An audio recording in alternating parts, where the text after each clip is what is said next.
I recommend you have your mortgage paid off by the time you wish to cut back on your workload or retire. People with debt of any kind aren't really ready for retirement, in my opinion. You should prepay the mortgage when your risk is higher than the bank's risk. When you first take out a mortgage, especially a 0% down mortgage, the bank is the one taking most of the risk. All you're risking is your down payment, if any, and your credit score. As time goes on, the bank takes on less and less risk. For example, when you only owe $100,000 on a $500,000 home, the bank only has $100,000 at risk.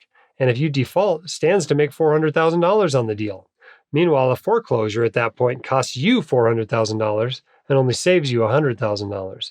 Why put $400,000 of home equity at risk for a relatively small benefit of carrying a $100,000 mortgage? Your mortgage interest deduction also becomes less valuable as you go along. As long as you itemize, mortgage interest and property taxes may be deductible on your taxes. However, as you pay down the mortgage, more and more of each payment goes toward principal. This decreases the interest you have to pay, but also decreases the interest you get to deduct. And at a certain point, it may not be worth it to you. In some ways, paying off the mortgage is like disability insurance. For example, to cover a mortgage payment of $3,000 a month with disability insurance would cost $1,000 to $1,500 per year in disability insurance premiums. That's similar to raising the interest rate on your mortgage. By paying it off, you basically saved that amount of money in disability insurance premiums. It's kind of like life insurance that way too. If you owed $400,000 on your mortgage, you probably need an extra $400,000 in life insurance to protect your family from that risk of you dying while you have that mortgage. Paying off your mortgage also allows for a smaller nest egg. When you don't need that nest egg to also pay on a mortgage, it can be smaller and substantially smaller. For example, let's say you're paying $30,000 a year in a mortgage. Well, that takes $750,000 in a nest egg to cover an expense of $30,000 a year, according to the 4% withdrawal rule. So by paying off that mortgage, you can have a smaller nest egg, retire sooner. There are some asset protection considerations, too, to paying off a mortgage.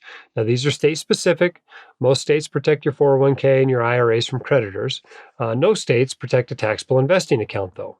In some states, your home equity is completely protected. For example, in Texas, up to $1 million of home equity is protected. There's an additional benefit to paying down your mortgage and essentially hiding your money in your house. Now, in other states, like Virginia, where they only protect a few $1,000s of home equity, that might not be the best plan.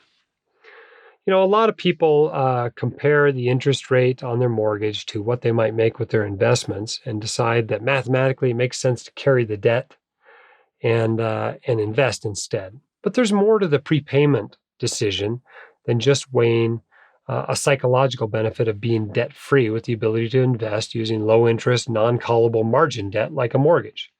It's an individual decision, but just recognize that it's likely there's a certain point in the term of your mortgage in your life when it probably makes sense for you to prepay your mortgage, especially when the alternative is simply investing in a taxable account.